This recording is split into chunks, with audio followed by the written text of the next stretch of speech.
My own daughter told everyone I had lost my mind, just to take control of my life. You see these hands, wrinkled, trembling a little, but they remember everything. Every stitch I ever sewed, every meal I ever cooked, every tear I ever wiped. And most of all, they remember betrayal. It didn't happen overnight. No. Evil rarely announces itself like thunder. It comes quietly, like a shadow stretching longer at dusk. My daughter Mira. She used to hold these very hands when she was little. "Ma," she'd say, "don't ever leave me." I didn't. I stayed. Through her fevers, her failures, her heartbreaks. I stayed when her father died, when the house nearly slipped from our grasp, when the world turned its back on us. And yet, she was the one who slowly erased me. First, I thought I was just forgetting small things, misplacing my glasses, leaving the stove on once or twice. It happens at my age, doesn't it? Even I laughed it off. But Mira, she didn't laugh. Instead, she watched. "Oh, Ma," she'd sigh loudly whenever neighbors visited. "You forgot again. You really should rest more." Sounded caring. Everyone thought so. Then she started finishing my sentences. "No, Ma, that's not what happened," she'd say, gently correcting me in front of others. "You're getting confused again." Confused. Such a small word. But it began to stick to me like a label. I remember the first time I felt something was wrong. It was during a family gathering. My nephew had come from Pune, and we were all sitting together talking about old times. I began telling a story. Something about Mira's childhood, how she once got lost in a fair and cried until I found her. But before I could finish, Mira laughed. "Oh God, Ma, that never happened. See what I mean?" she told them. "She mixes up stories now." Everyone chuckled politely. Some looked at me with pity. I stopped speaking, because for a moment I doubted myself. Did it happen? Of course it did. I remember the red ribbons in her hair, the smell of roasted peanuts in the air, the way her tiny fingers clutched my sari afterward like she'd never let go again. But that night I lay awake wondering, what if I was wrong? That was the beginning. After that, things moved faster. Documents began to appear. Papers I didn't understand. "Just sign here, Ma," Mira would say sweetly. "It's for your medical insurance. Your safety." I trusted her. Why wouldn't I? She was my daughter. But then she started controlling everything. My bank account. "Too complicated for you now, Ma." My medicines. "I'll handle it, you might forget." Even my phone calls. "You get tired talking too much." Slowly, quietly, my world shrank. Visitors stopped coming. Or maybe they came when I was resting. Mira always had a reason. She had a bad episode today. She didn't recognize me this morning.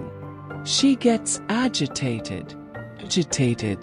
I, who had lived through storms without raising my voice, was now agitated. Sometimes I would hear her talking on the phone in the next room. "Yes, doctor, it's getting worse. Yes, I think dementia is progressing. No, she doesn't even remember what she ate." I would sit there, clutching my sari, my heart pounding. Dementia. Was that what was happening to me? Began to test myself. I would whisper things under my breath. Dates, names, prayers I had known since childhood. I would hide small objects and find them again, just to prove to myself that I could. And I could. Every time.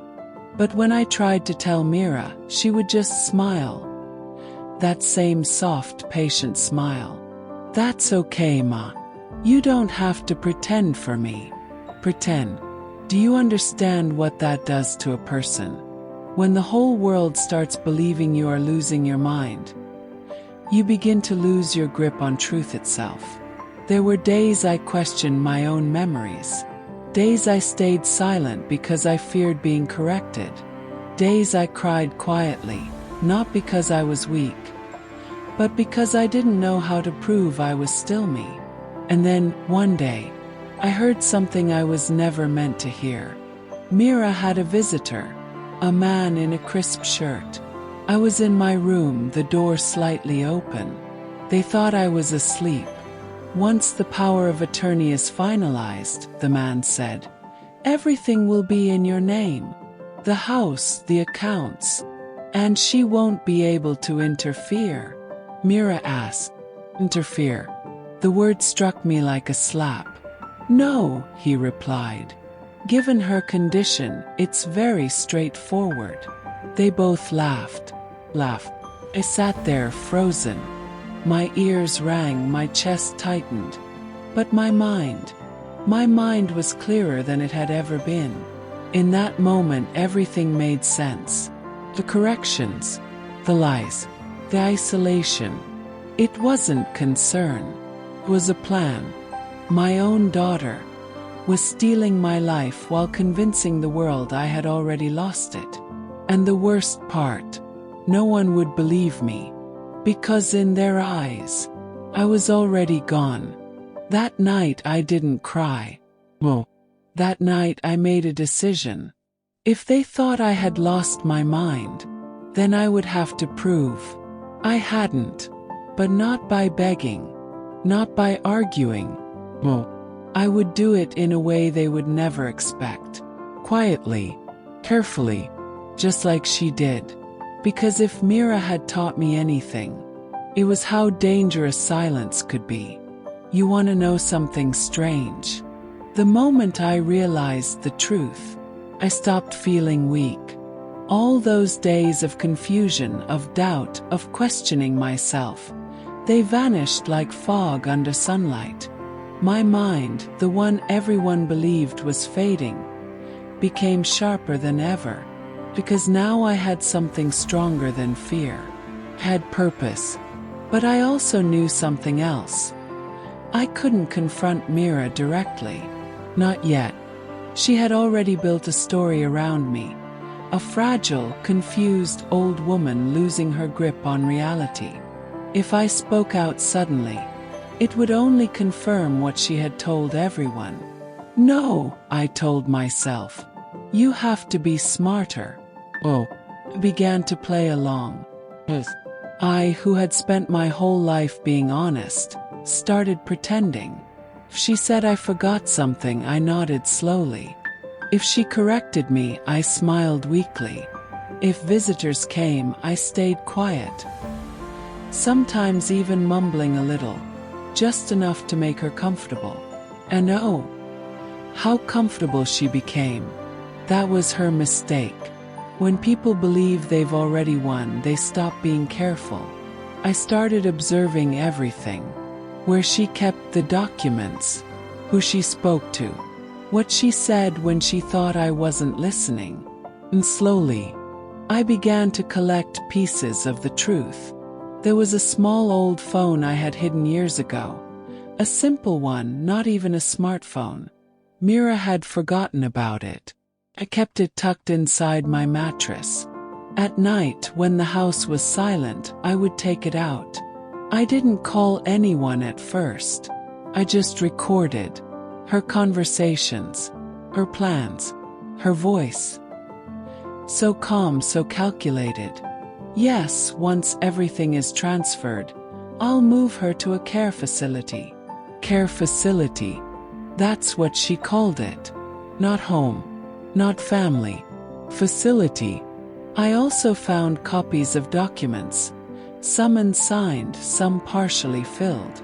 Papers that spoke of power of attorney, property transfers, medical declarations. And one paper made my hands shake. It was a medical report. According to it, I had moderate to severe cognitive impairment. A diagnosis. Damn. Ways. I had never even met the doctor whose name was on that paper. That's when I knew. This wasn't just manipulation. It was a crime. But still, I needed proof that others would believe. So I made a plan. Do you know who I called first? Not a lawyer. Not the police.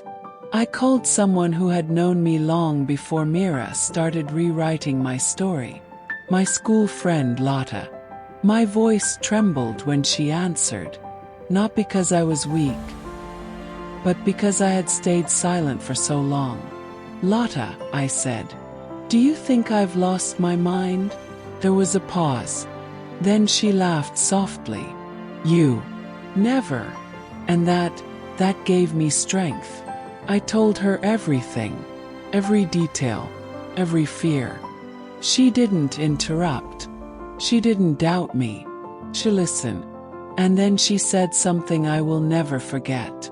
If they are using your silence against you, then it's time you speak. But speak where it matters. With her help, I contacted a lawyer. Not through Mira. Not through anyone she knew.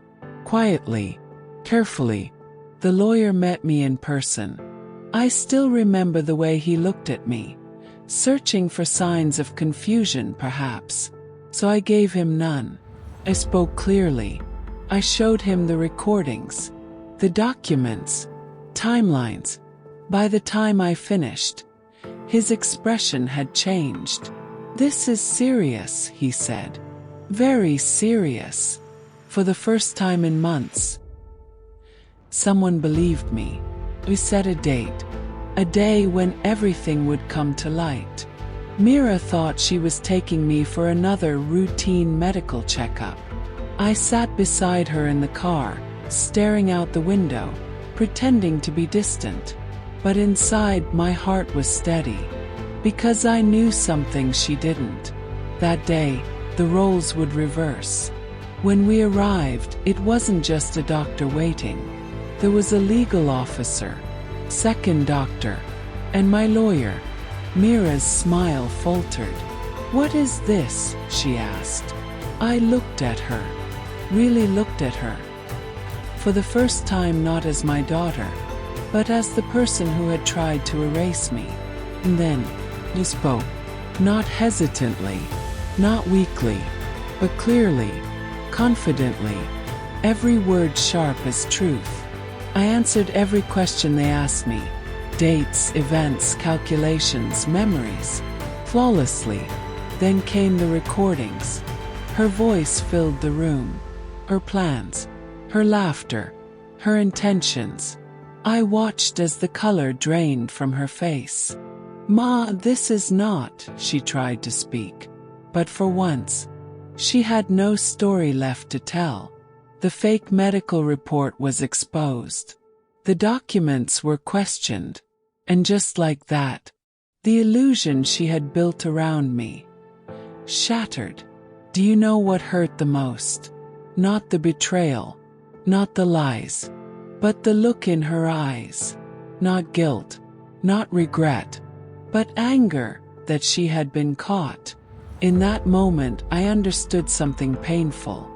The daughter I had raised was gone long before she tried to take my life.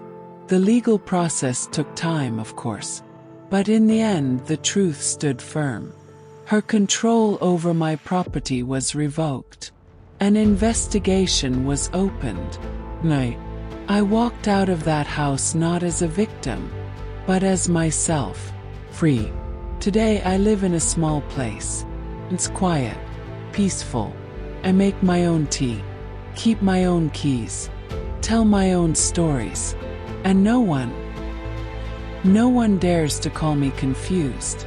Sometimes people ask me, do you miss her? Pause.